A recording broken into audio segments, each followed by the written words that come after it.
Well.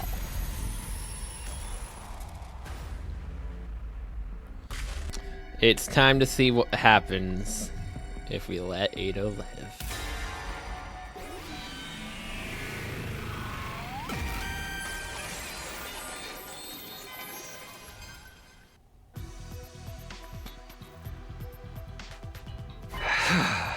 No, I'm not gonna kill you, Ado. Huh? What? Yeah! You may be totally insane, but you're still human. Not to mention you're defenseless now. Even in an extreme situation like this, killing you would be going too far. It's not a step I'm prepared to take. Just what do you propose we do with him then? Lock him up. Keep him somewhere we can keep an eye on him until the 100 days are up. You're such a softy, Samito. With an attitude like that, you're going to have trouble dealing with whatever comes next. I already know what's coming next, believe me. I'm taking that all into account. Well, you did save my life and all. I guess I owe you. It's all the same if we went to war, right? Isn't that what everyone on Artificial Satellite wants? Oh. Kind of tipped his hat down. He's like, Oh, you know about that too, All right, where are we going to put him? You can use the cages in the courtyard. Oh. I was kind of planning on waiting until day 50 to give you access to that area. Aha. But need my double drives. Though that's your decision, to lock Atsuki in one of the cages? Yes. I won't kill you, Ado. You're a prisoner now. Stay out of trouble until the war's over. What's so funny? You know what I am and what I'm planning, but you're still going to let me live? You really are a nice guy, Takumi. You're really just too nice. Of course, you still look like a hideous monstrosity. That's enough. Fine. I'll be a good little prisoner and stay in my cage. It's not like I can fight back anymore. Yeah. We'd better get right to it then. No. Yuri's eyes flashed red again.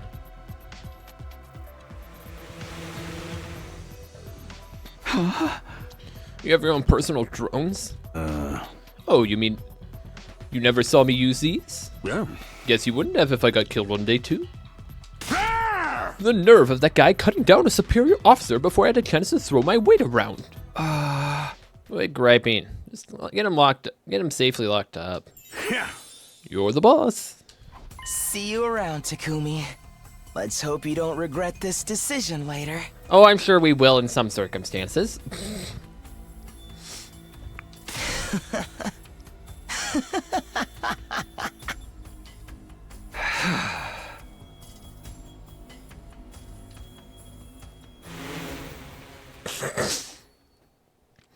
Siri secured the injured Ado into his drones and took him away. Even after they left, I couldn't get Ado's deranged laughter out of my mind. I didn't regret my decision, but it unsettled me all the same. Yeah.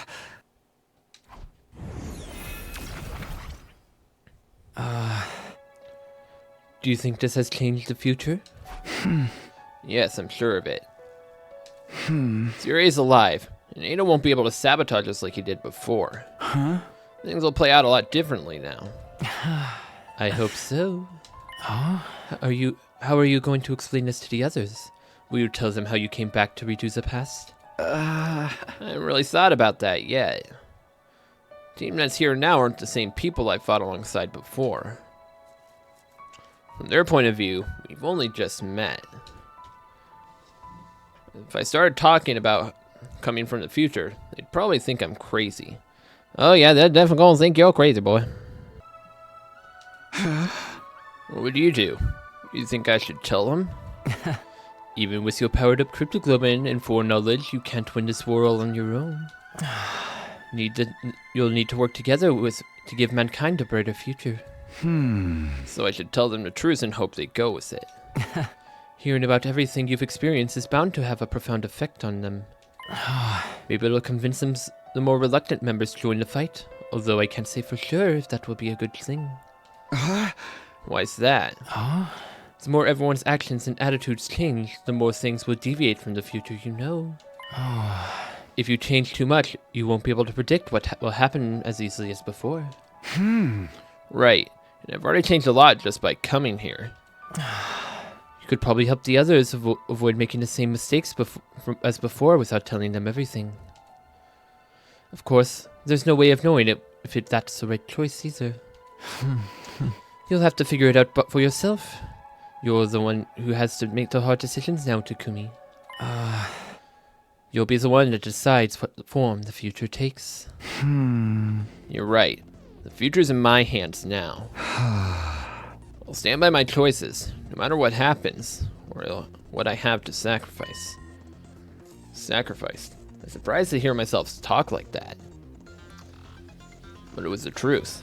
Making one choice, creating one future, and sacrifice the other. Like how I left everyone behind in my original timeline to come here. Or how I held Eido's life in my hands just a few minutes ago. My actions could have serious consequences. I have to remember that going forward. There's no such thing as a perfect choice that will fix everything. But I think that's all the more reason to pick what you consider to be the right choice. Whatever you decide, I hope you'll get the result you want.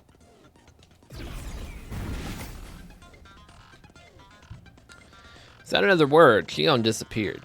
The right choice, I'll do it.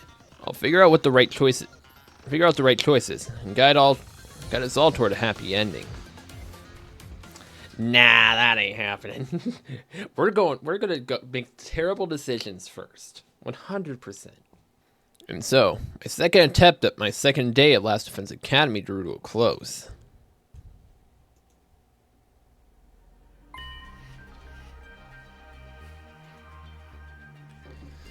Okay, day 3. First time around, Siri got everyone to come to the war room so he could tell us the truth about the war. Everyone's probably there now. It's weird.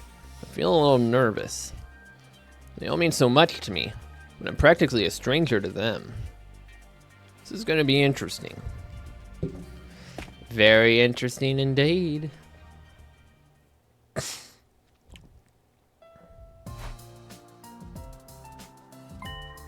Everyone's here. Sirei, Hiriko, and Ima, too. I knew they would be, but I wasn't prepared for how it would make me feel. So weird seeing them alive again.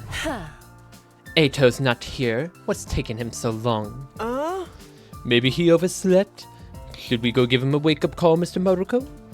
Why me? Wake him up yourself. Don't you worry about Otsuki. He's unable to attend today. Unable? Oh, I get it. He locked himself in his room? Honestly, I don't blame him. I'm still having trouble coming to terms with all of this. I know. None of it feels real. Oh, I'm sorry for having the audacity to speak without someone hitting me first. Come on, Siri, let's get started. You're not gonna weasel out of it this time. Tell us the truth about this war. Before I do that, I'd like to ask you all something. Last night, did you notice anything, any kind of irregularity in your body? Huh? Irregularities in our bodies. The moment everyone heard that, their faces went pale. I didn't want to mention it, but sometime after I went to bed, I got hot and feverish all of a sudden. Real. The same thing happened to me. And me? It happened shortly after I climbed into bed with your sister. We don't always sleep together. He only did it to calm me down. Ever since then, I'm totally amped.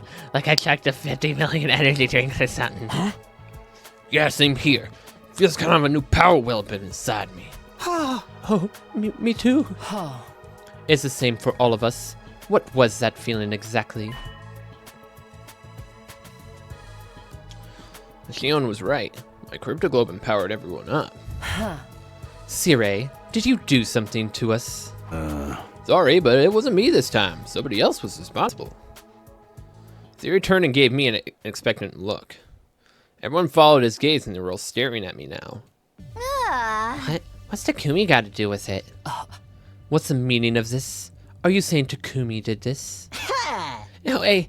How can a shrimpy little wimp like him do something like that? Bro, he is not a shrimp. He's not a shrimp. He's actually pretty physically fit. Hey! I really don't want to hear that from you. You see, this Takumi Samino isn't the same Takumi Samino you all know. Last night, he exposed a traitor in our midst, Eito Otsuki. A traitor? What do you mean?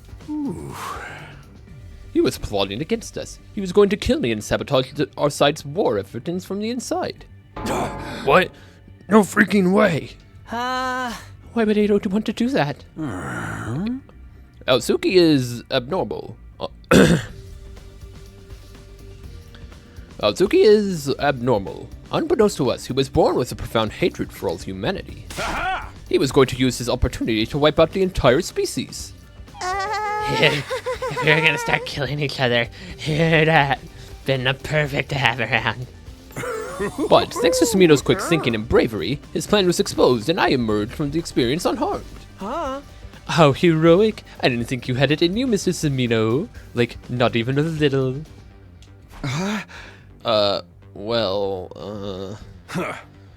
What do you do, Sato? Is he dead? No, Samino went all humanitarian on me, and we've locked him up in a cage in a courtyard instead. Courtyard cages? I don't remember seeing any of those. Well, I'm glad you didn't kill him. That'd have been going too far. Was he really that crazy, though? He looked like he wouldn't hurt a fly. Trust me, if we hadn't stopped him, he'd have messed everything up. How is it that you realize what he was up to? As far as I can see, Eito never said or did anything suspicious until now. Can you explain how you were able to see through him when no one else could? How did you deduce it? Did you find some vital clues we missed? About that.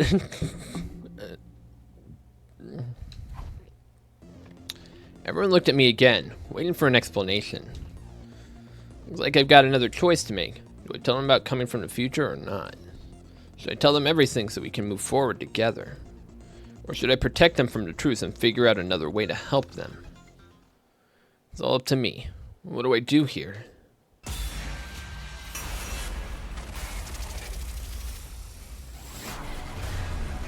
There's gonna be so many choices in this side of the route, isn't there?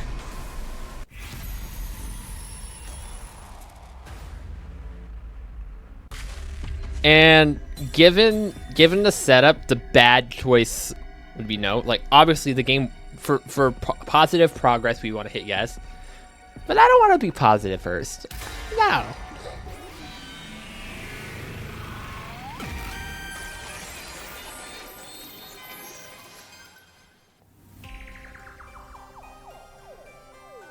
I want to get everyone on my side. I should really tell them the truth.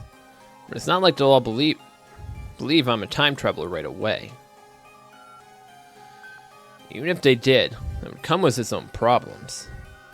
When we learn about the future, history will change. If you change too much, you won't be able to predict what will happen as easily as before. You could probably help the others avoid making the same mistakes as before without telling them everything. Of course, there's no way of knowing if that's the right choice either.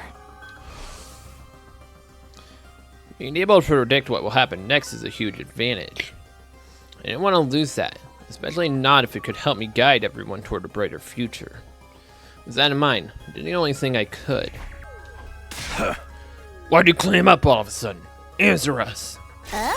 How do you know Eito is a traitor? Well, I lied to them. Last night, I went away to his room to talk to him about what we were going to do here. I just happened to see his diary left open on his desk. He'd written out his whole plan on it. What? Huh? That's not what you told... Siri gave a sharp look. I hoped that he would see the message in my eyes. I'll explain later. Anyway, last time I found out what Ada was up to. Everyone exchanged dubious glances. They clearly weren't sure whether to believe me or not. Wouldn't they want to see that journal, though? This is a very clumsy lie to make, because there's not actually a diary in his room that would say this. It's like, you go to his room and you're like, where's the diary? And you're like, it's gone. Where'd it go? Well, it's not important how you got this information. What we really need to do is figure out how to figure out if he's really a traitor or not. Hey, you're right. Let's go hear what Ado has to say about it. I agree with my dear sister. The others nodded in agreement. They all started filing out of the war room. Didn't you guys want to hear the story about the war? Wasn't that why we were here? Now you're more curious about Ado? What? Don't you guys believe me? Siri ran off after them, leaving just me and Hiroko. For some reason, she was looking at me with an odd, confused expression, because she knows. She knows that we're from another timeline, so she understands that we know more than we're saying. Why? She muttered a single solitary word to herself, then left. Did she say why? Why what? Well, whatever. I better go after the others myself. They said they were going to talk to Ada, which means they're heading for the courtyard. Found Siri waiting for me in the hallway. I thought about it and realized there was no need for me to get involved. I've got no skin off my nose if the others want to get Aosuki's side of the story. He's going to tell them you're being tricked. Siri and Takumi are lying to you. Even if he did say that, he's got no evidence to back it up. I, on the other hand, have footage of his sudden change in demeanor and everything he said last night. Aha! Let him talk to him if you want. You and I have the other things to discuss. Let me guess. You don't know why I didn't tell them the truth. That's right. I explained my thought process to Siri. If everyone found out what was coming, the truth would change again. To maintain the advantage of my foreknowledge it gave me, I decided to keep them in the dark for now. Didn't you come back because you wanted to change the future, though? Yeah, but to a future where we all survive this. If I can't do that, there's no point to any of this. I want to be the light that guides us towards the future. I see. In other words, your ultimate objective is for everyone to watch the final attack together with smiles on their faces, yes? Not exactly. I really couldn't care less about the final attack. But you had that part about everyone being there right, so I kept quiet and nodded. I like it. Your interests and mine match perfectly. So what do you say we work together? I'll keep it a secret from the others that you came from the future. If it'll help the Special Defense Unit function more efficiently, I'll be more than happy to practice a little deception. Thanks. I'd appreciate it. One more thing. How much do you know about our mission here exactly? So I told Siri how things went down during my original timeline, original 100 days at the Academy. Starting with what happened and when I went to second to last Defense Academy met Diego and the other team members. Then the revelations that followed. World Deaths, Cryptoglobin, the Exodus Project, and the artificial satellite. And of course, the fact that the boy made of undying flames we'd spoken with last night was what, or rather, who was in the defense room. I told him more or less everything I knew. The only thing I left out was what I learned about Nozomi, the secrets that she shared the first time between us. I see. Is that all? Is that all? You mean there's more? No, of course not. You've already learned a crazy amount of stuff. That's enough, isn't it? Yeah, we still want to know more. Actually, there was still something that was bothering me. Right. That's what you think the truth is. You got it all wrong, though. Anyway, I better get going. I'll pretend like I'd never had this conversation, all sneaky-like. Sneaky, incognito, reliable, ethical, inside man. That's me. Siri hurried away, looking more suspicious than sneaky. Do I really not know the whole truth? Was Ado right? Well, even if he was, no use in asking him now. This version of him had only been for 3 days. He didn't know all the things he'd told me in the defense room back then. Still, though. Maybe we'll go talk to him again anyway. Everyone else is probably already there. Oh, hey, Takumi. Edo fessed up already. He told us everything. Yeah, he said we look like a bunch of freaky monsters to him. For me, that was actually a compliment. Practically a promotion, in fact. Most of the time, I'm more on the level of something of a monster. Would it leave us in a litter box? Your monster poop? That's interesting in a whole different way. Huh? His hatred of mankind seems to be the real deal, at any rate. He even said we should all be destroyed. It all lines up with what you and Siri told us. What are you gonna do with it now? Chuck him in a barrel of used needles and see what he catches? What do you think we should do, Hiriko? Oh yes, you've been awfully quiet today, Miss Shizuhara. Something on your mind? No, not really. Hiriko's eyes darted toward me, almost like she was watching to see how I would handle all this.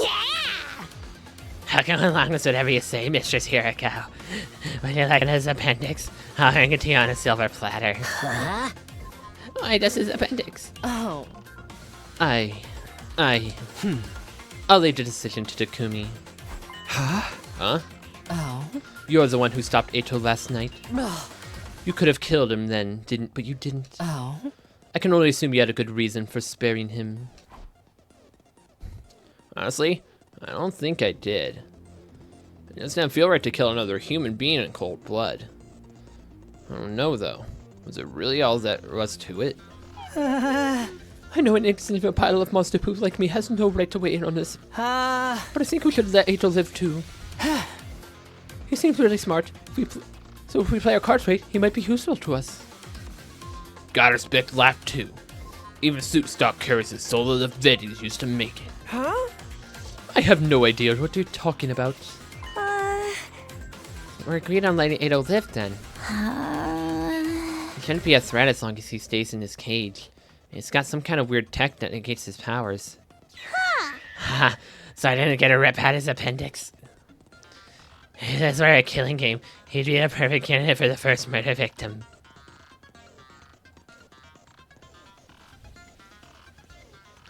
The matter was decided. Eito would be kept in his cage in the courtyard from now on. The others left. No one spared a word for the prisoner himself. They all gave him a brief glares of contempt.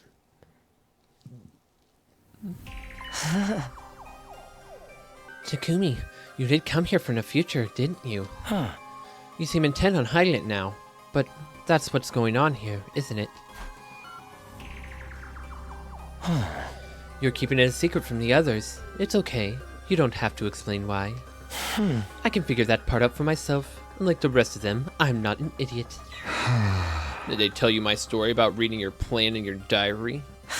Oh yes, I could tell right away that you made up some excuse. So I went along with it. I told them I really did keep a diary and that I'd written down my plan to kill Silray in it. I played the part perfectly, if I say so myself. Why though? What's your angle? What indeed? Maybe I just didn't want to let them in on the truth. What really happened that night is the secret between you and me now. Really? What's the big deal of it being a secret or something? Technically, Siri and the creature breathes some flames, you know, too. But still. In other words, he saw an opportunity and took it. He's holding out this information until he can use it to his advantage.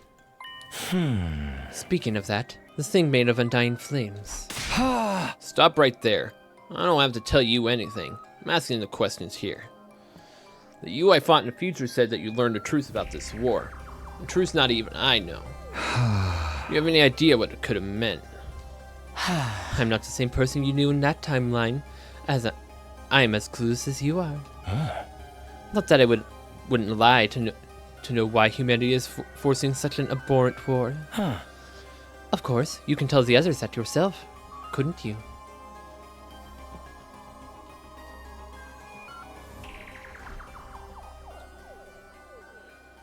I left without saying any more.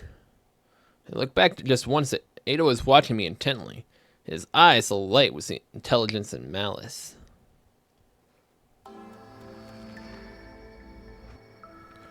That afternoon, after lunch, we made our way back to the war room to speak with Sire.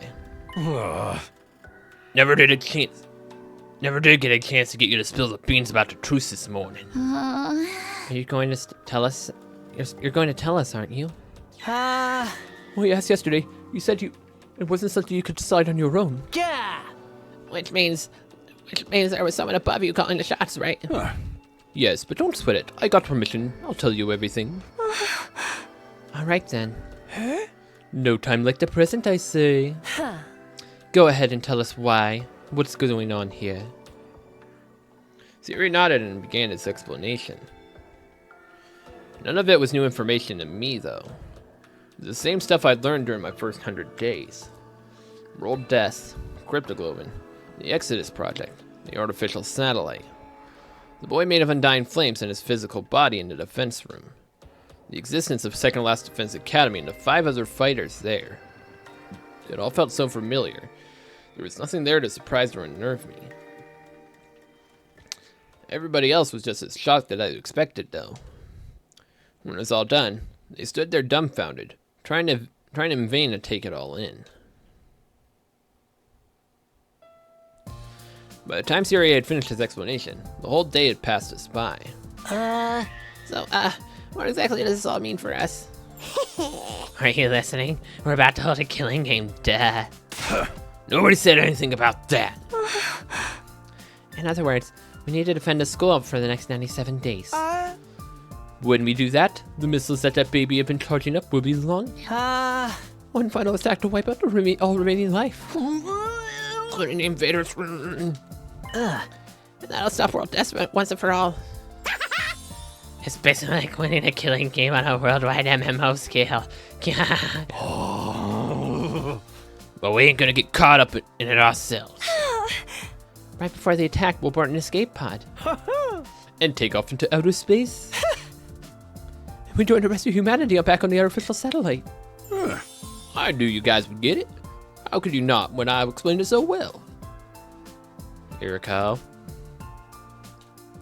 For some reason, Iriko remained silent through all of this. She refused to even make eye contact with any of us. Seemed to be thinking hard about something. And this explanation has helped elevate your will to fight to a whole new level, am I right? Heck yeah, I'm ready for this. Let's kill a whole bunch of invaders. Yeah, you convinced me. If it means making it back to their satellite alive, then I'm in. I'll give it a shot. I might get a couple burp bags though. I'll fight too. I'll do whatever it takes to protect my dear brother. What? But Sister Dearest. Don't try to stop me. You can say what you want, but my mind's made up. Huh? I don't think I've ever heard you speak so forcefully. I guess that's that then. How about you, Shoma? Honestly, I don't think a festering dung beetle like me will be of any real use. But I feel a weird surge of power pulsing through my body last night. I feel like I've ascended to a new level of, I don't know, a festering stag beetle. Yeah, man, that's the spirit. Takumi Hiriko, you've been fighting right from the start, so guess no point in asking you, huh? How are you fighting with the full team in the next defensive battle then? It seems that way. Let's all work together and wipe out those rotten invaders. Oh yeah, I'm really feeling it now. Hooray! Come on, let's do a motivational cheer to celebrate. All together now. Special Defense Unit, best in the world, indestructible and undefeated. Never lose, never yield. Special Defense Unit, fight on! Unfortunately, or perhaps fortunately, I didn't get caught up in the prep rally mood Siri had going on. My last timeline, Gaku, Tsubasa, Shoma, and the twins hadn't made up their minds to fight as much until much later. Had hearing the truth really motivated them that much? Would their sudden boost in power have more to do with it, like in Shoma's case? Was a juiced-up Crypto Club influence through them giving them more confidence than before? Either way, I was grateful to have convinced them to fight all over again. At the same time, though, could mean that history would change again, deviating from the future I knew even more. When I thought of it that way, I couldn't help feeling uneasy. I felt an intense gaze on me. I looked around, and locked eyes with Hiroko.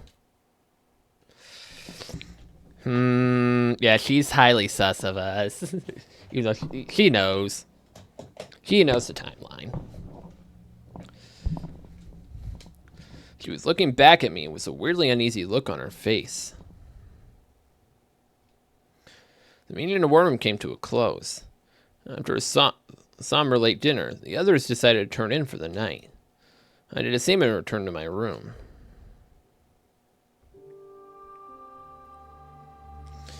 Lay down on my bed to just space out for a while, but then... Is it gonna be Hiroko? I got up and went to the door to greet my late night visitor. Huh? Hiroko, what's up? I wanted to ask you about something.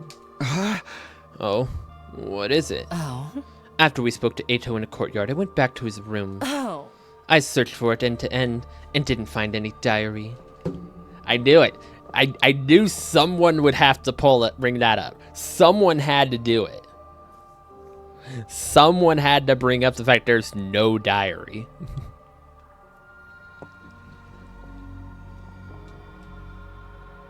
I searched for it from end to end, but I didn't find any diary.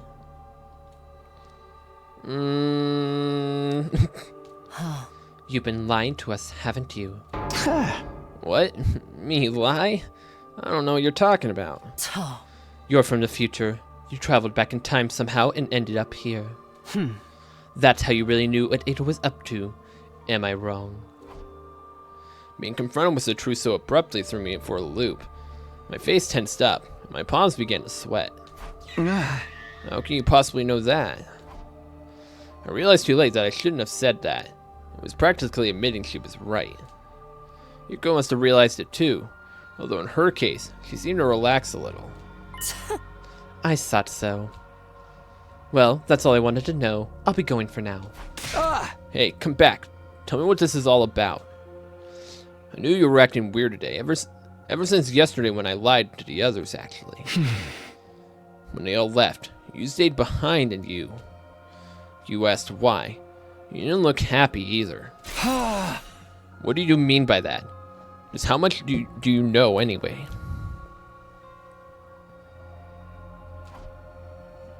Hiroko didn't answer.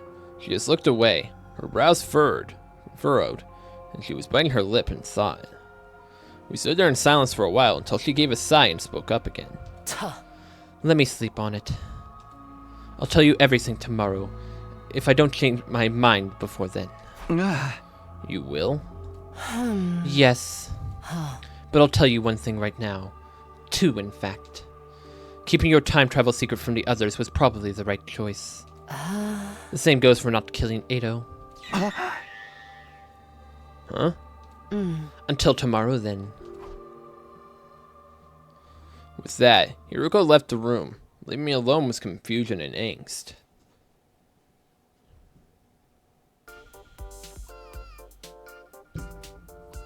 Now that you've had your breakfast, I have two very important announcements to make.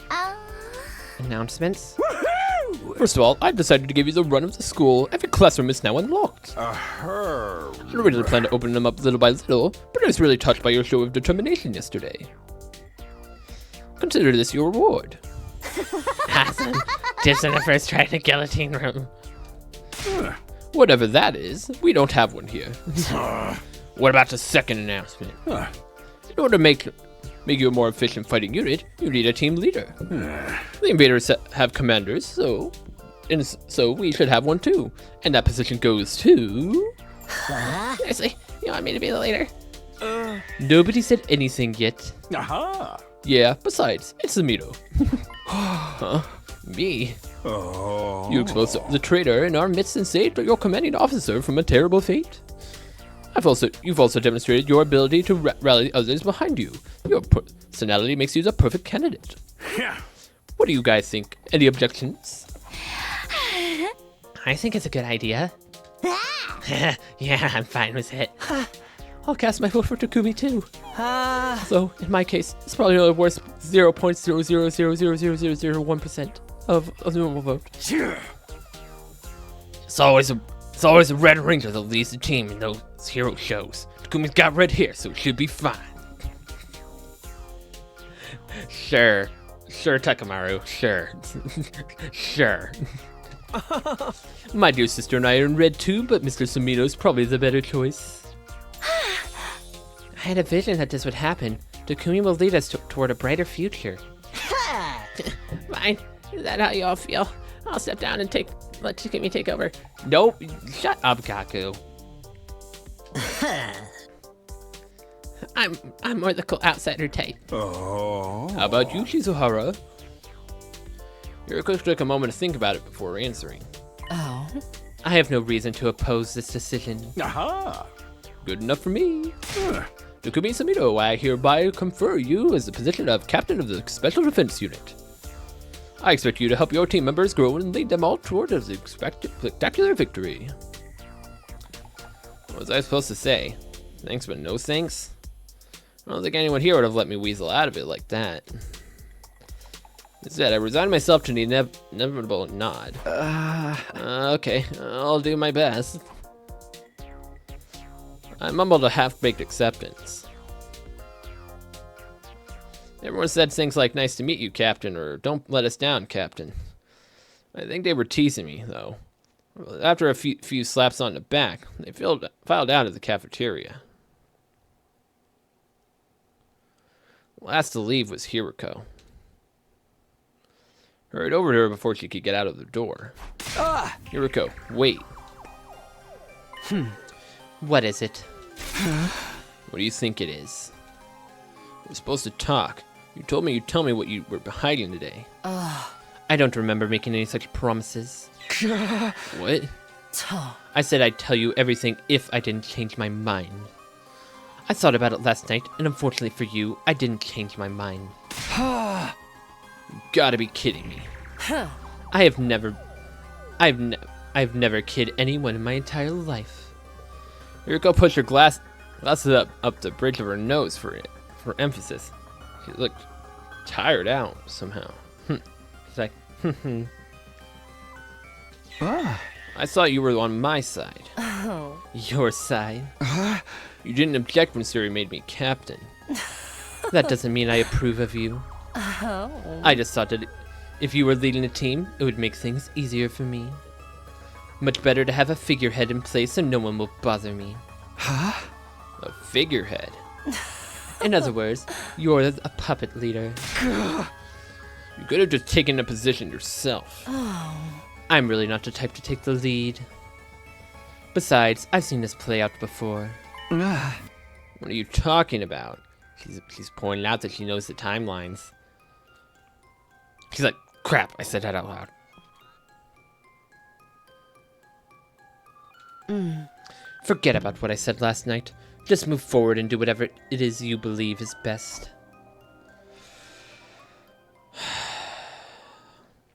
With that, Hiroko turned and left.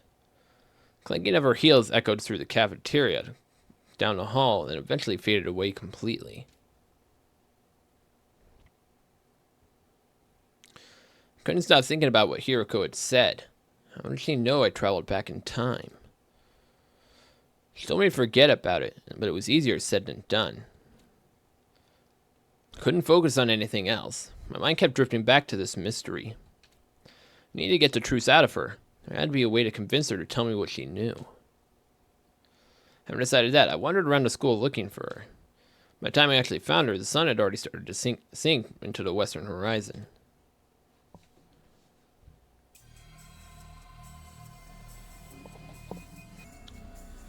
I found Hiroko in the war room. Siri was there too. They hadn't noticed me, but it seemed to be talking about something serious. I hid behind a nearby pillar, hoping I could listen in on them. In the end, I couldn't hear a thing. Those who were talking in secret, it must have been something important. What were they keeping from me? I was getting more and more curious. I cut my hands around my ears, but all I could hear was the pulse and electronic buzzing of the nearby machinery. Dang it. Cursing wouldn't help. I knew that. All I could do was watch them as they carried on mysterious conversation. I must have stood there for a pretty long time. Eventually, Siri handed Hiroko something. It was small and fit into the palm of her hand. Couldn't make out what it was. Did she get some kind of allowance from him? Looks like a device. No, it couldn't be. Whatever it was, Hiroko slipped it into her clothes and left the war room. Siri followed suit a little while after.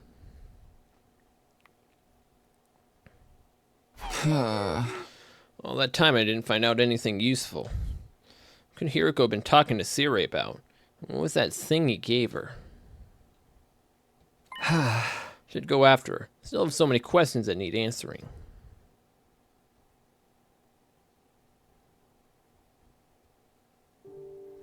It was past 11 p.m. by the time I headed back to the roof. I was still reluctant to give up and go to bed, though, so I decided to knock on Hiroko's door instead. But when I got there...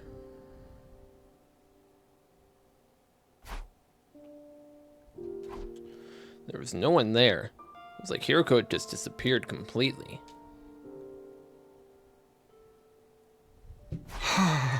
This is ridiculous. Just where did she go? As I stood there wondering myself, I heard a noise. It sounded like propellers. I looked over the railing and into the schoolyard. There, hovering near the wall of fire, was a drone with a fire extinguisher mounted to it. And standing next to it. Hiroko? Hiroko activated an extinguisher to create a hole in the wall. She steps through it and out into the night. Where's she running off to now? I scrambled down the stairs, hoping it wasn't too late to catch her.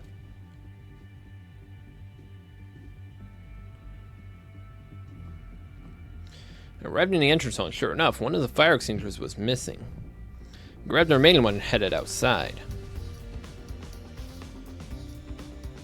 Once I was past the wall, I looked around for a while, but I didn't see any trace of Hiroko. Huh? As I shouldn't be surprised. She could be anywhere out there. Now that I'd come this far, I couldn't just give up. From what she told me last night in her conversation with Siri today, Hiroko had a lot of explaining to do. I wanted to know why she was wandering around off school grounds at night, too. Just what is she up to? Still glancing around, I made my way down a narrow alley between two crumbling old buildings. And that's when I saw it. As I was turning a corner, I caught sight of someone. They were a pretty long distance away. It was too dark, so I couldn't make out many details. But even from behind, it was obvious enough who it was. Hiroko. She was standing outside the entrance of a building on the edge of the town ruins. It didn't look like a house. It was probably some kind of office or facility. She looked around her one last time before slipping inside and disappearing from view. I hurried after her. What is this place? Guess I'll head inside. I went through the entrance gate and headed toward the main building. I opened the door as slowly and quietly as I could and went inside.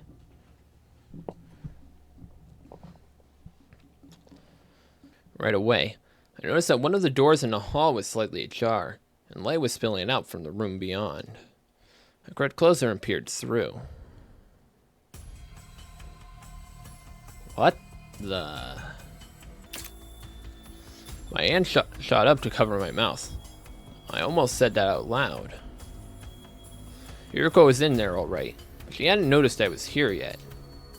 There was some kind of large machine casting a few feet away from the door. I darted in and snuck behind it. It's a sigh of relief. I took another look around the room. It was packed with weird-looking machinery, most of it rusting or broken. Maybe this was a research lab once. It doesn't look like it's been used in a long time. I poked my head out from my hiding place to see what Hiroko was doing. She seemed to be operating one of the machines. pausing every now and then to adjust her glasses. That should do it. Now. She walked over to a giant locker and pulled the door open. The bodysuits. Oh. Interesting. Inside were, well, there were some kind of all bodysuits, like what sea divers or astronauts would wear. There were several hanging in a locker, more than 10 at least. There were helmets too, old-timey heavy-looking ones. Yuriko grabbed the suit and helmet and took them out of the locker. Huh? Wait, she's not gonna change right here, is she? The thought of being here while she undressed really got me really nervous. Luckily or unlucky, she didn't actually strip down, but put the suit over her clothes.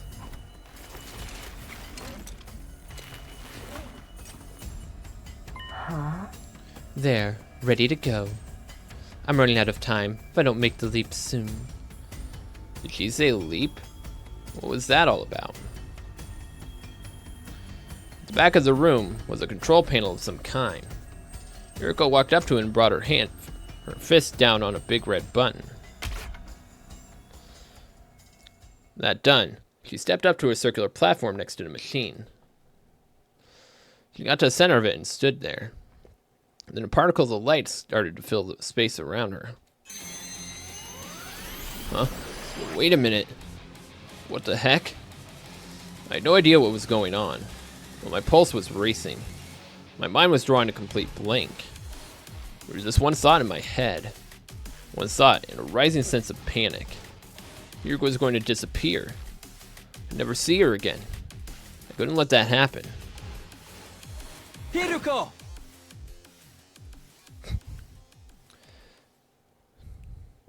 Takumi, you reckless moron. Huh?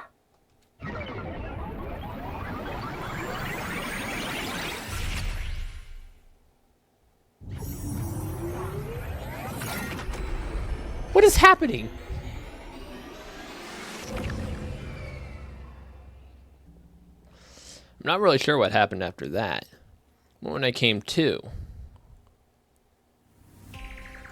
I was on the floor, and Hiroko was holding me in her arms. What happened to him? What happened to him? At least, I think it was Hiroko. She had a helmet on, so I couldn't tell for sure. Next moment, though, my question was answered. Takumi, are you all right? Get a hold of yourself. It was muffled, but it was unmistakably Hiroko's voice. I felt waves of relish wash over me, followed by a sharp bang. What were you thinking? Jumping in without a leap suit. Leap suit? Is that what the thing you're wearing is called? Yes. If you perform a parallel leap without one of these, it puts an incredible amount of strain on your body. What's a parallel leap? She didn't answer, and because of the helmet, I couldn't see what kind of expression she had on her face. What are you doing here? I followed you. I had some questions for you, about 100 of them at least. Although now it's more like 200. At least your head wasn't seriously damaged. How's the rest of your body? It feels numb. I don't think I can move. I feel really cold and nauseous too. If you're going to throw up, do it after I leave. Leave? Where are you going? Back to the academy. You're going back already? Why? I don't have time to explain. It's already past midnight. Midnight? What day is it now then?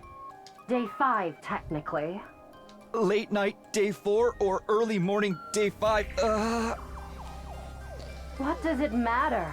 Are you trying to waste my time? Ugh, I have to go. You stay here and rest. I mean it. Don't you dare move from this spot. Hiroko stepped away from me and made her way to a nearby locker. Not the locker she'd taken the leap suit from, a different one. She opened a door revealing 2 drones, both fitted with fire extinguishers. 2? That didn't seem right. Hiroko used one of them to leave the school. Where did the other one come from? Left his signature I used outside, leaning against the wall. It couldn't have ended up in here somehow, could it? Oh, I was still trying to make sense of everything. Hiroko grabbed one of the machines and rushed out of the door, still wearing her leap suit. After lying there for a while, the feeling started coming back to my legs. Pretty soon I was able to move around again, and got to my feet. I'm still in the same place I was before, right? It looks the same anyway.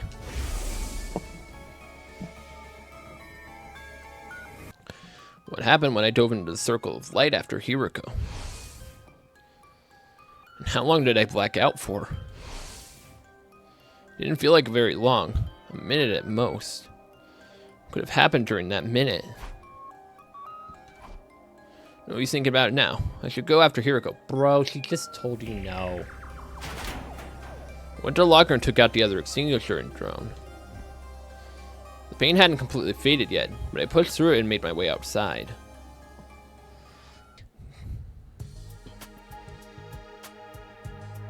I knew Hiroko's going. She told me herself.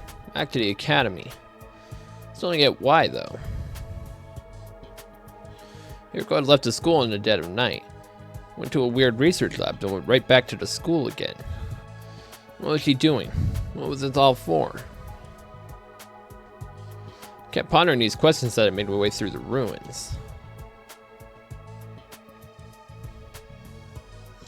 Eventually I came in sight of her familiar territory, Last Defense Academy, still standing there like I left it.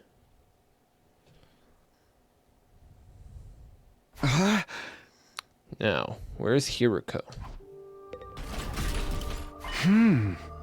Huh? Isn't this a classroom that's usually locked? Looks like I can get inside now.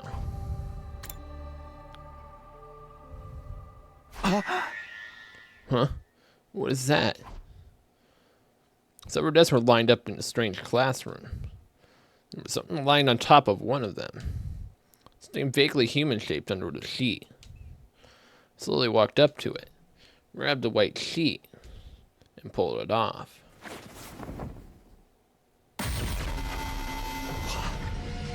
Eito?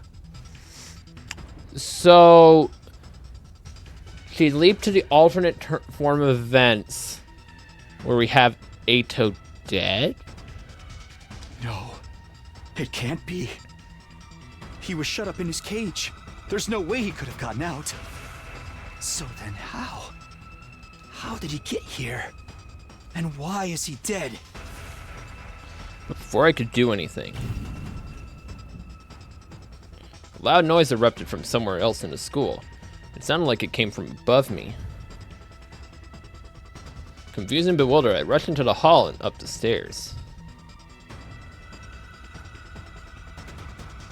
When I got to the third floor, I heard the noise again.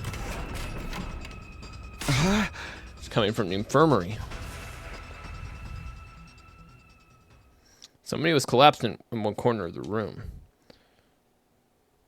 She still had the weird suit on, but her helmet was gone now. I could see her face clearly. It was Hiroko. Scrambled over to her and propped her up, just like she'd done for me earlier. Hiroko, are you okay? Come on, hang in there. She shook her shoulders. Her eyelids fluttered open. She saw me. Her eyes went wide with shock. Then for some reason, she kicked me in the stomach. Went flying like a rag doll. I smacked into the corpse recovery donut and fell into it. Fell to the ground with a clatter. That wasn't the end of it either. When I looked up, Hiroko was standing right in front of me. She reached out and began squeezing my neck hard. It felt like she was trying to wrench my head out clean off. Hiroko, what are you doing? Please, stop it! Tried to pry her hand off me, but it was too strong. Whatever happened in the research field had taken too much of a toll on me. Please, Hiroko, at this rate, I'm really gonna... I never got a finish. The next moment, I blacked out completely.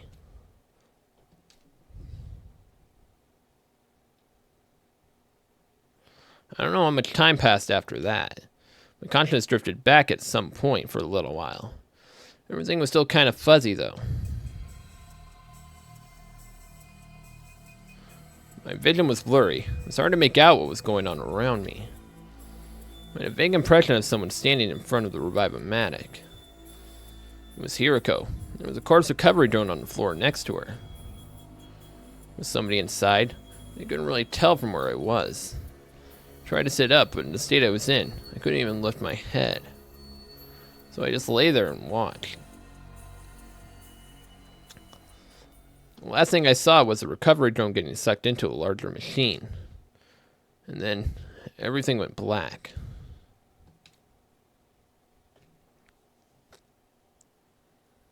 Next time I woke up, it was a lot more sudden and more violent. I was on my feet, forced to stand with my arms held behind my back. Oh, tell me, was that all just an act? People do tell me I have a talent for inhibiting a character. You sure fooled me. It's me. I was Hiroko all along. Yeah, I know. Looked over at the Revive-O-Matic. It was empty, and the drone from before was gone. I only wish this was just a play. Just maybe we could rewrite the script so I couldn't have made such a terrible mistake. A mistake? I couldn't save him.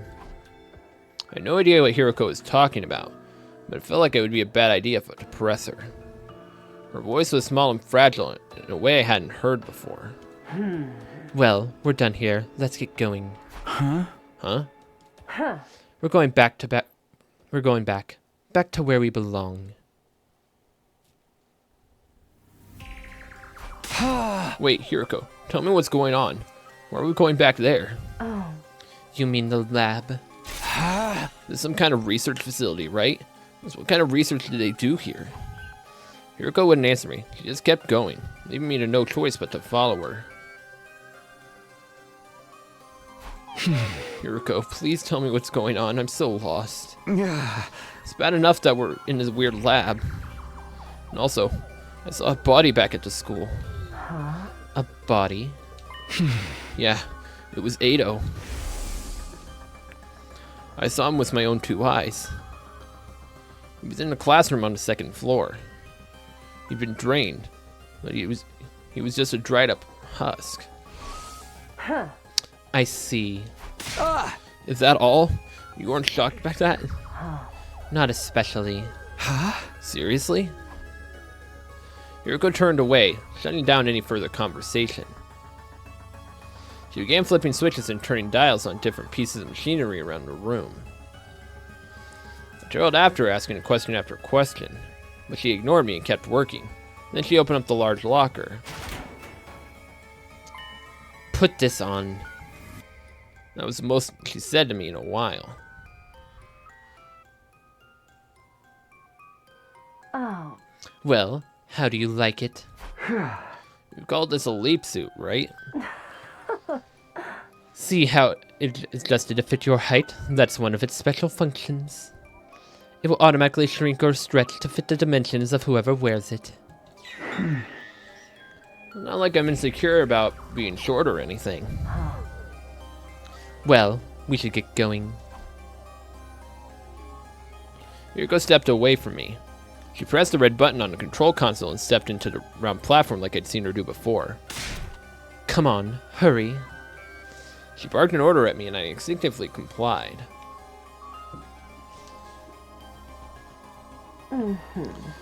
It'll start any moment now. What will? 3, 2, 1.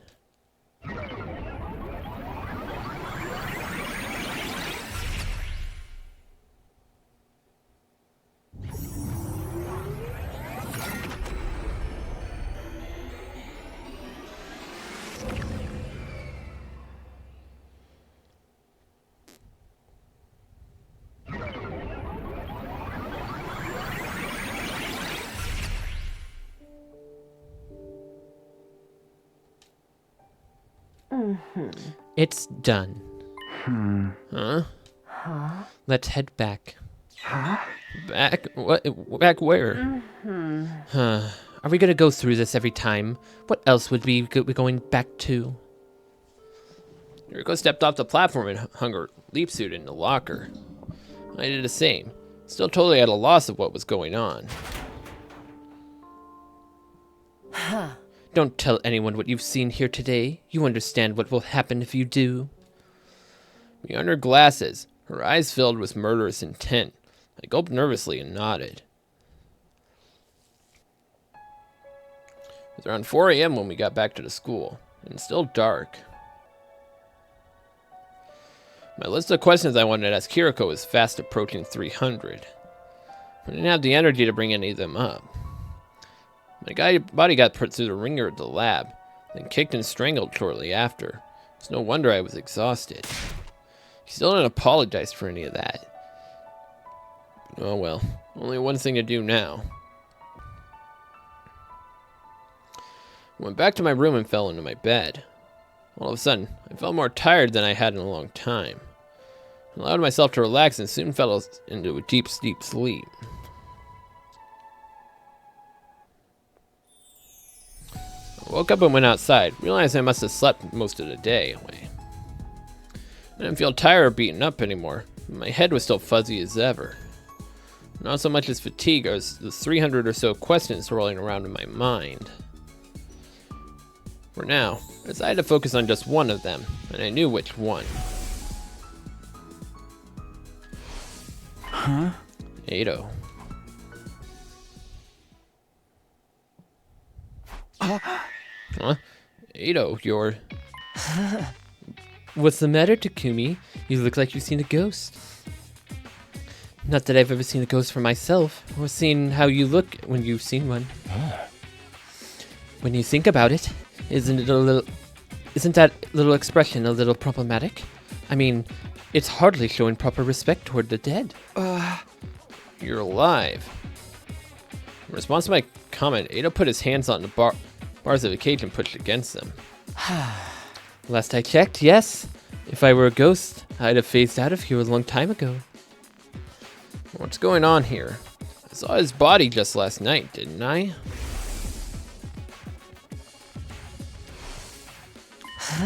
Seriously, Takumi, what's wrong? Did you come across a corpse that looked like me or something? He's quick on the uptake as always. I barely said anything and he figured it out already. You might not believe it, but I know how to keep a secret. I still haven't told anyone about you coming from the future. If you need someone to talk to confidentially, I'm always here. Come on, tell me what happened. No! Screw you, Ado. Don't tell anyone what you've seen here today. You understand what will happen if you do, don't you? I knew better than to take that risk. I left without saying another word.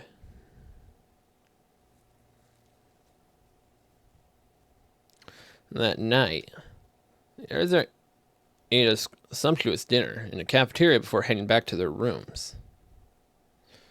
Struggled to force down a few spoonfuls of rice porridge. I put it aside and stopped Hiroko before she could leave. Hiroko, have you got a minute? I really need to talk to you.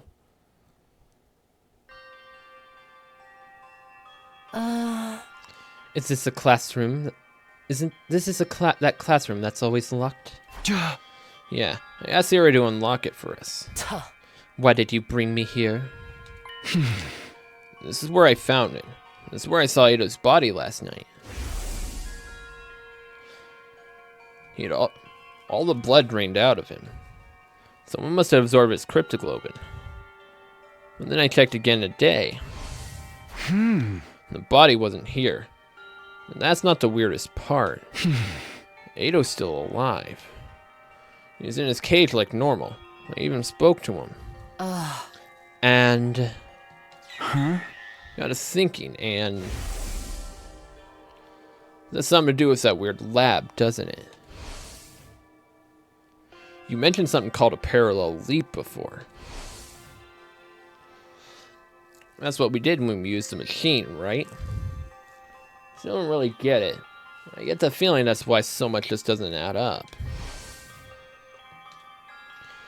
Hiruko was silent.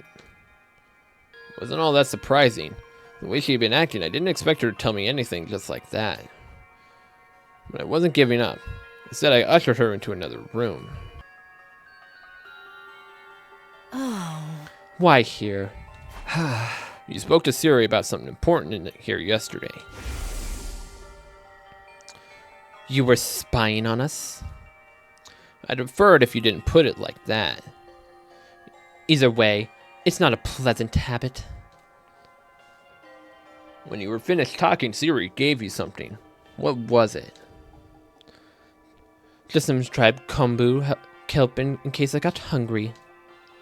Okay, now tell me the truth. Again, no answer. I sighed and shook my head and moved on. Quite the little tour of the school you're taking me on. This will be our last stop. Last night I rushed in here and found you passed out in a corner. I had no idea what had happened, and things only got more confusing from there. When you woke up, you kicked me in the stomach and tried to strangle me. Maybe you can explain that?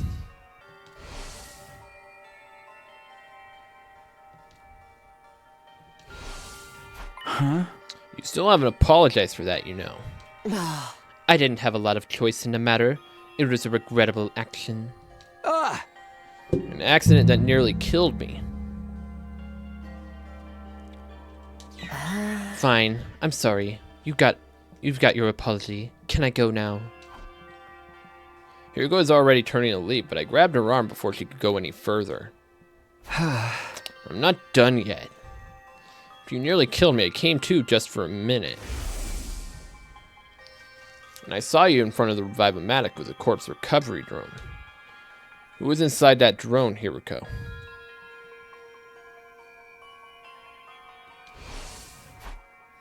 You said I couldn't save him. Him. Him who? Were you talking about whoever was in the recovery drone?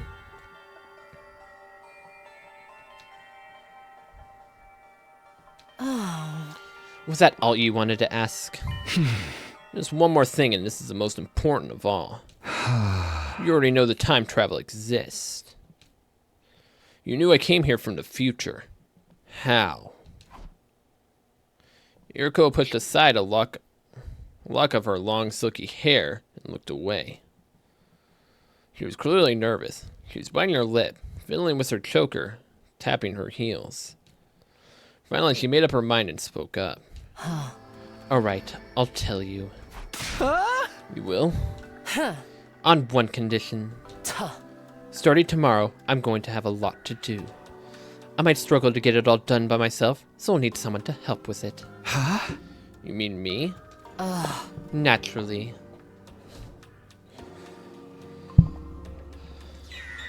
What exactly would you want me to do? Oh. Just do as you're told, follow my instructions, and don't ask questions.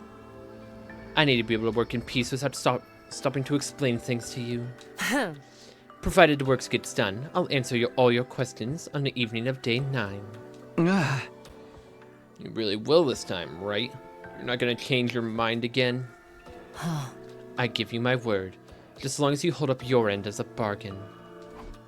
You girl looked me dead in the eyes. I met her gaze without flinching.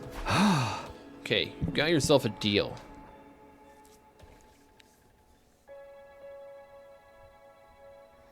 Hiriko called on me in my room shortly before dawn the next morning.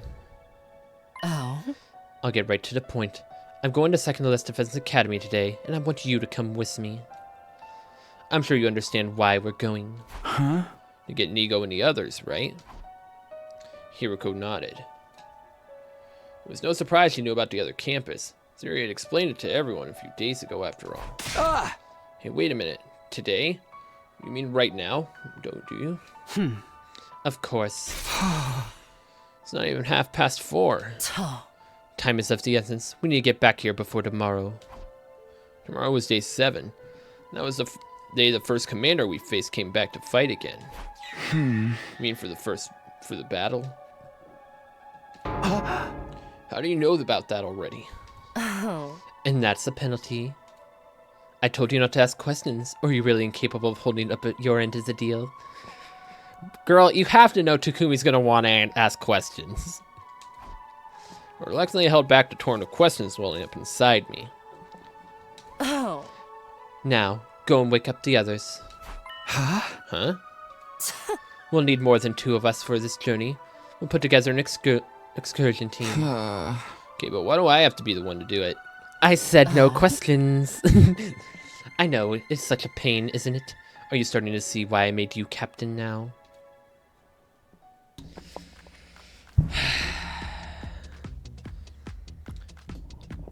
I decided to run things by Sire before getting others involved. In my future, the other academy was attacked on day 10. During that battle, Moko was taken prisoner and later killed.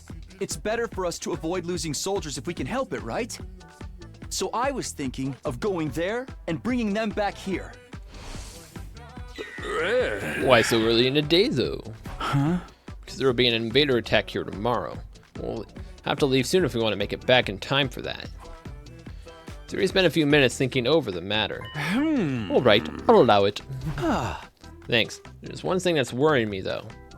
When the attack does come, everyone's probably going to ask how I knew about it. We're decided not to tell them about the time travel, so... Don't sweat it. I'll come up with something. Don't sweat it. I'll come up with something.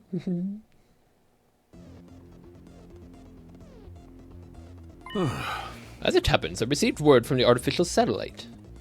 Siri explained the situation to the rest of the team. Yeah. According to their intel, there's going to be another attack sometime tomorrow. They were able to deduce this by analyzing the enemy movements from above. There's going to be a lot more of them than you saw on your first day here. So we made a decision to call in the troops from the other campus to supplement our current fighting strengths. I had to hand it to him. It sounded convincing. The others accepted the story without a second thought. You're saying we need to get there and back all before tomorrow? Yuriko's playing her part too. We never guessed this was her idea in the first place. So who's going and who's staying?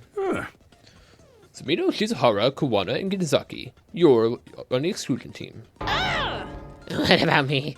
I'm gonna go murder the guys at the other campus too. Oh. Nobody said anything about murder, Miss Amamiya. I get Takumi and Hiroko. We seen them fight. We seen they can fight, but why did you pick the other 2? Yeah, why did you pick us? We ended up having a fight out there. Wouldn't Takamaru Darumi be a better choice? Well, that would leave us without any experienced fighters back here. Just think about what would that mean if the excursion team didn't make it back in time. I guess that makes sense. Can you handle it, Tsubasa? Yeah, I think so. I haven't eaten today, so if worse comes to worse, I won't have to throw up a lot. How about you, Shoma? It'll be fine. I've been giving him some intensive training the last couple of days. Right, that's why I look like this now. You can just change on command. He's like, boom.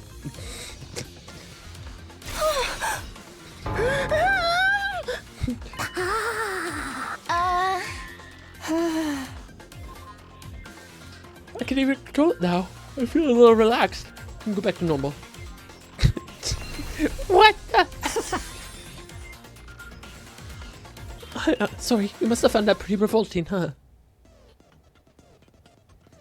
Nobody spoke. We were all still in shock. Well, not all of us. Shoma himself was fine. And Takamaru, since he'd been the one training him, and also... Hiroko's just like, I've seen this gag before. I'm fine with it. For some reason, Hiroko wasn't fazed by Shoma's transformation either. Almost as if she'd seen it before. Anyway, you don't have to worry about me. I'll do my best and be useful in my own trashy way. Do you guys remember when I mentioned that feeling such a power before? You all felt that too, right? We all nodded. I get the feeling that I can do great things with this power. The flow of time is by nature one of the absolute truths of the world. There's no way that flow can be reversed. Breaking that rule and warping time to your own ends is bound to have consequences. By going back in time, I'd broken that absolute law.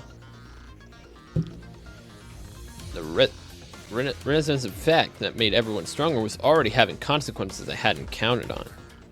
Well, that's what you get, Takumi. Let's be on our way. We can't afford to waste time. Alright, good luck out there. I'll take care now.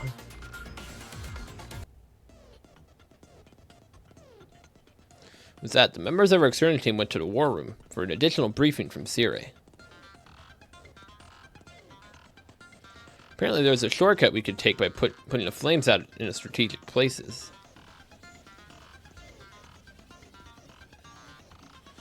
The route would cut down on the journey time considerably.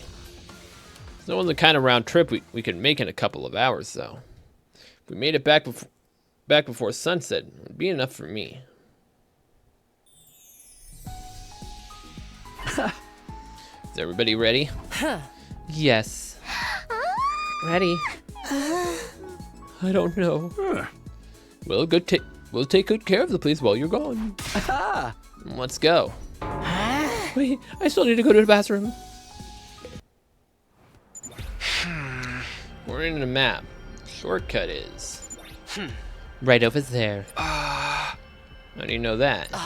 Siri told us, didn't he? Oh yeah, I guess. Don't just stand there mumbling. Get moving.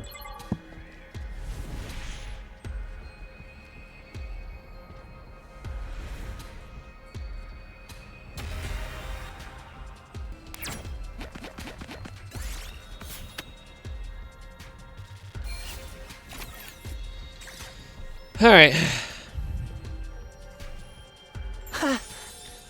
We finally made it. So that's Second to Last Defense Academy. That's it, no doubt about it. You're talking like you've been here before.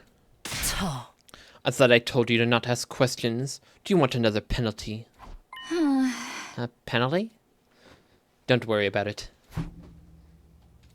I hope the bastards. I'm ready to burst. Someone dashed off towards the school and disappeared inside. He could have just gone on the way here. He probably can't go outdoors. He strikes me as a delicate type. Then, as the rest of us got closer, I saw her.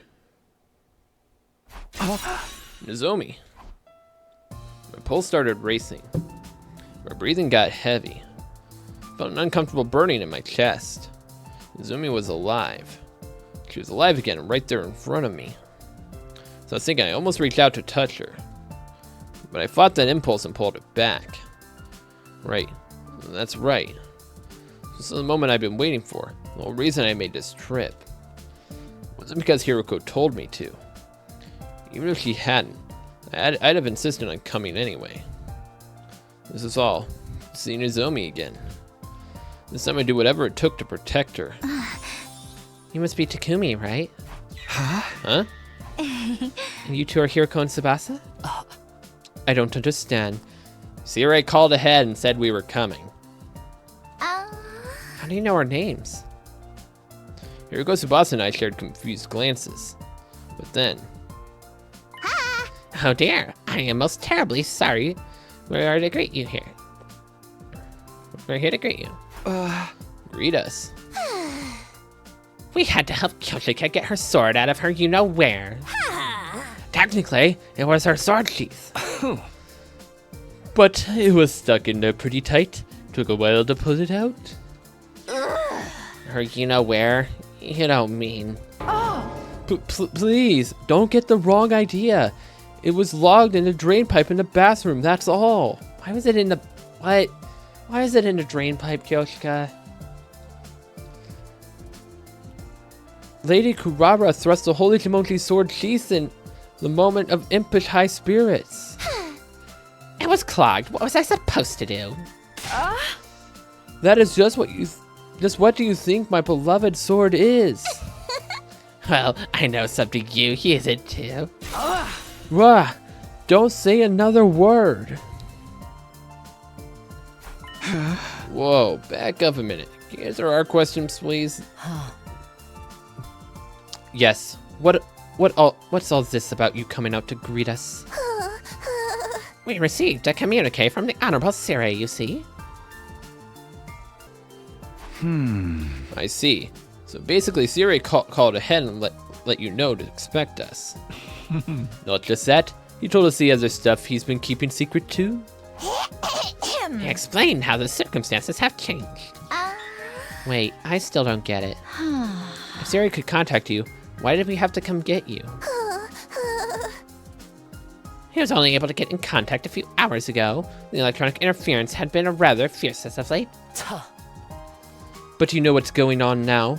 About the attack on Last Defense Academy tomorrow? Yes, we do. That makes things easier. I wouldn't want to waste time explaining things to you. Nico, get the school bus ready to leave. It already is. I'm afraid that I won't be joining you, though. Huh? I'm unable to abandon Second to Last Defense Academy. I've been ordered to guard it twist my life. Ordered by who? Was it this Siri person? No, these orders came from somewhere higher up. Nico looked up as he said this.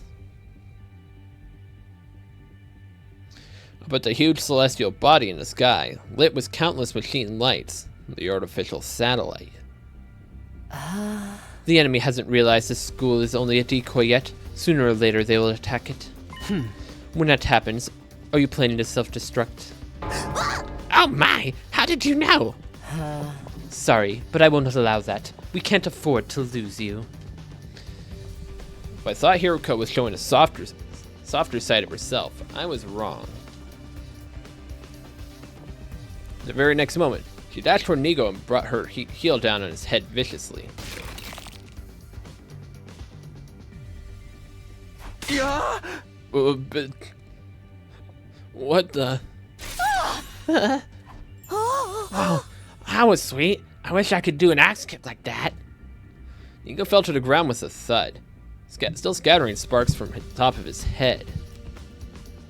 Some parts of his body were making high-pitched, staticky whine, but I've never heard it before. Why did you do that? Good grief, and I thought I was the killer of this group. Don't worry, an attack like that won't destroy him. I just forced him to shut down for a while. Everyone stood rooted on the spot, stunned into silence. It felt like we were doing that a lot today. As usual, Hiroko was totally unconcerned about what anyone thought of her. Now, let's get going. She picked Nigo up like a piece of hand luggage and carried him to the parking lot where the school bus was waiting. We're not going to forget Shoma, are we? And then, with all of us safely on board the school bus, we left Second to Last Defense Academy behind without another word. We picked Shoma back up, right? Where's Shoma? Shoma! We left Shoma behind. This whole episode added another 100 questions to the list of things I wanted to ask Hiroko about. I just have to keep it to myself until the end of day 9. I sat squirming in my seat, ready and reminding myself to be patient no matter how difficult that might be. By the way, does it feel like we're forgetting something important? I noticed right away. Something important? I've got all 28 volumes of my favorite manga. What's so important about that? And I've got my signed world championship belt. Nobody cares. Now that you mention it. Weren't there supposed to be 4 of you? Everyone's just like, wait a minute. Oh no! Shoma! We forgot all about him.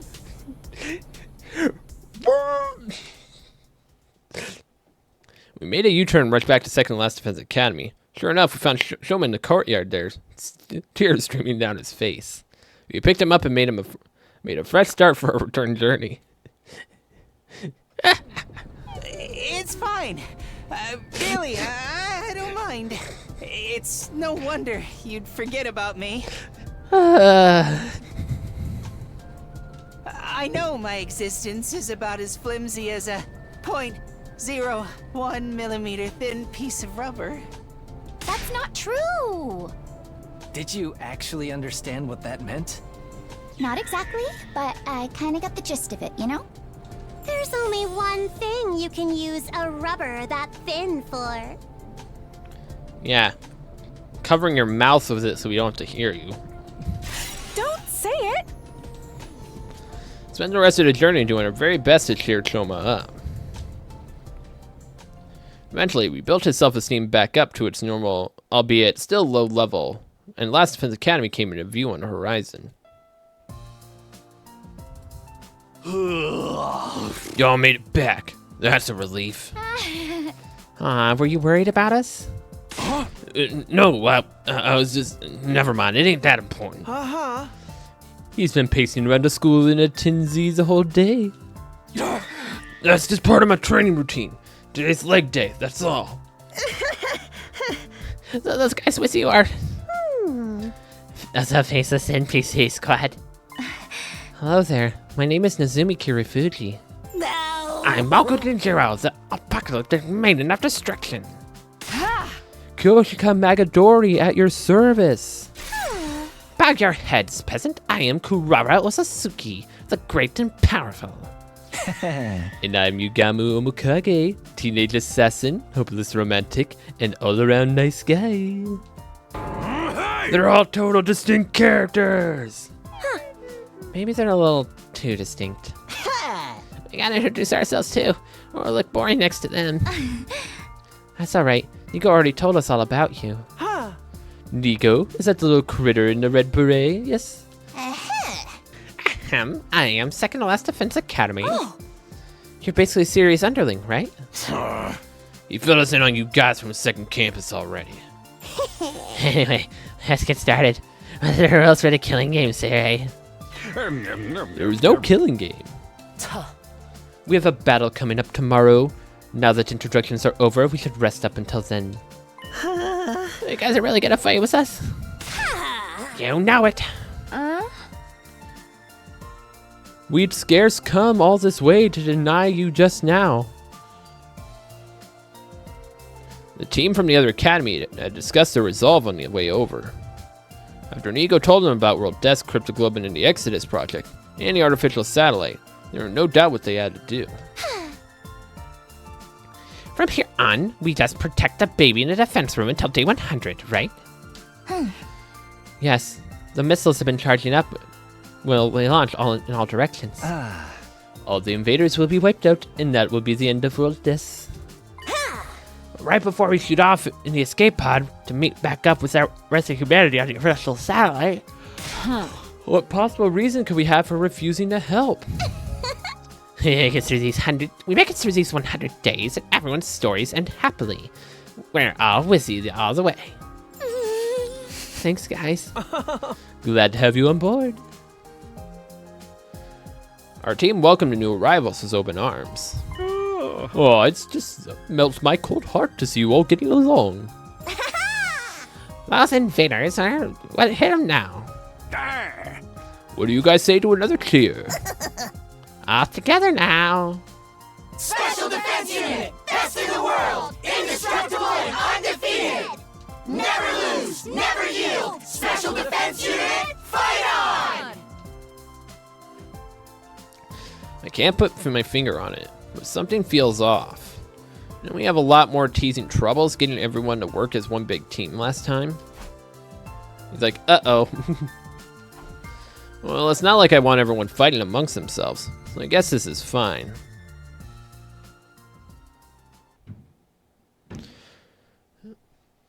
With night drawing on, everyone went back to their rooms, including the new members who had the new rooms assigned to them. For some reason, Nezumi stayed behind after the others had gone. Huh? Was something wrong? No, I just wanted to thank you for going all the trouble to come and collect us. The school was only a decoy, so if we stayed there, sooner or later we'd...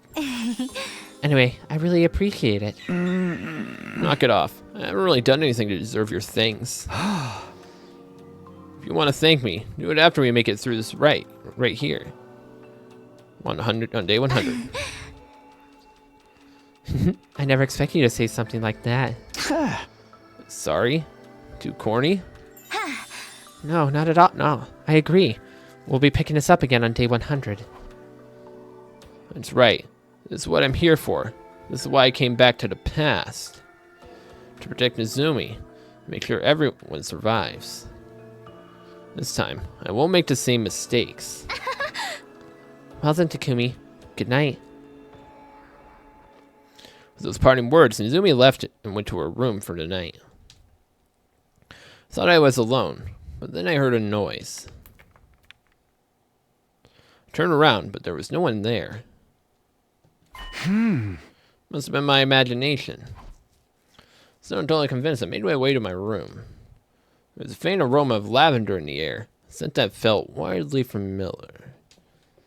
Hirako?